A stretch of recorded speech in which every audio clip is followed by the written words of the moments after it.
Okay, here's a lesson for anyone attempting to install a M125 VTA monoblock 120 watt tube amp from kit. There's a reason why when you go through a checklist, and his checklist is very clearly written too. Your switch has screw terminals instead of solder connections. Oh, well, that's for the Pinto trialed switch, but I decided to solder those in directly. But if you look at my kit, see, I went and I ran the bias test on the tubes when I hooked it up, and I tried to run the test for the initial startup, and I made sure I didn't have anything else plugged in, and see, and I placed the two AU7s in the driver board, and everything ran just fine for a minute and a half. And then it said to connect a speaker and an internet cable from the amp's RCA to your preamp, which I did. And I connected one KT88 on the left and one on the right side with the rectifier tube. And when I did that, smoke came out of the amp.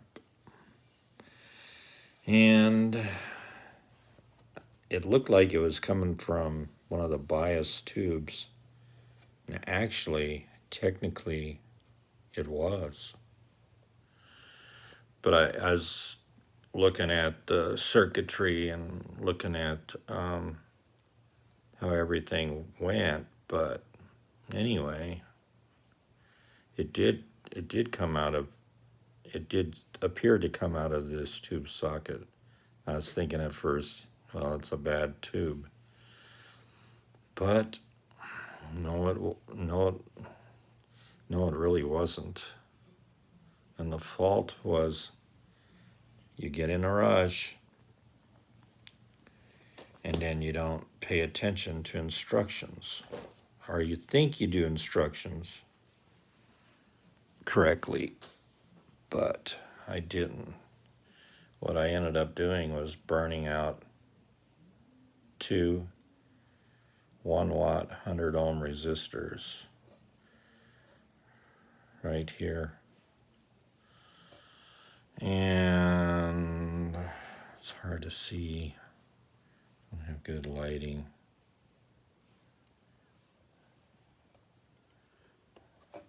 But this resistor here was hooked up correctly to lug 2. The problem was the resistor, the 100 ohm 1 watt resistor,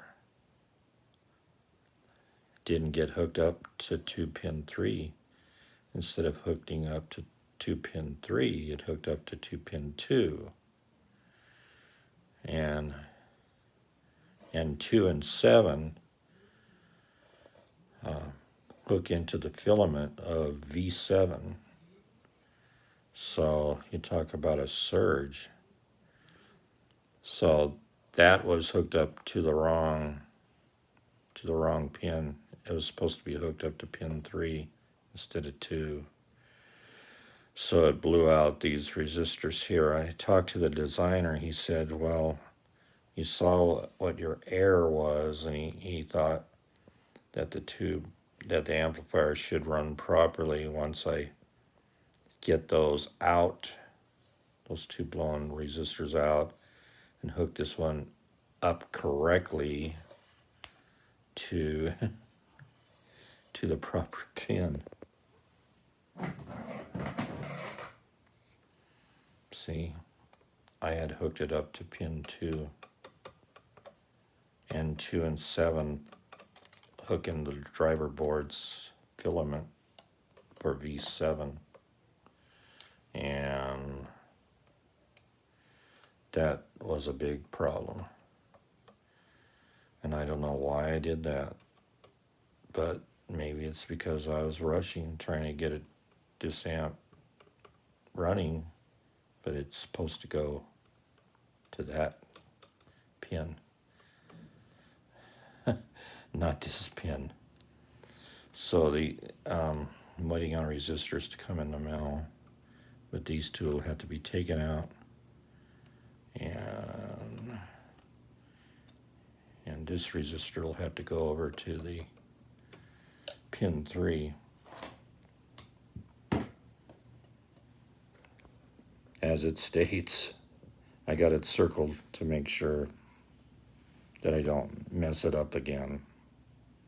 So you obtain one of the 100 ohm 1 watt resistors and do not shorten it. Connect one end of a 100 ohm 1 watt resistor to lug 2 of the 2 lug terminal strips. Connect the other end of this resistor to pin 3 of V2. When you connect the other end of pin 3, make an arch over the other pins so they don't touch the other pins.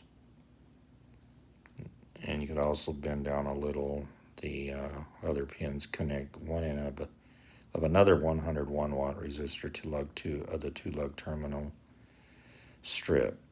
Connect the other end of this resistor to pin 3 V4. Connect a wire between pin 3 of V2 and pin 3 of V4. So there's the wire that's connected, but anyway, that went to the wrong pin. So you have to just be careful and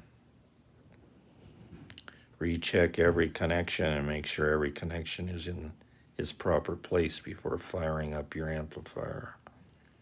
But anyway, I did take a picture of it and send it to the designer, but he didn't see anything else wrong with the wiring. But I'll double, triple check everything before I run it up again. Anyway, talk to you later. Don, see ya. Bye.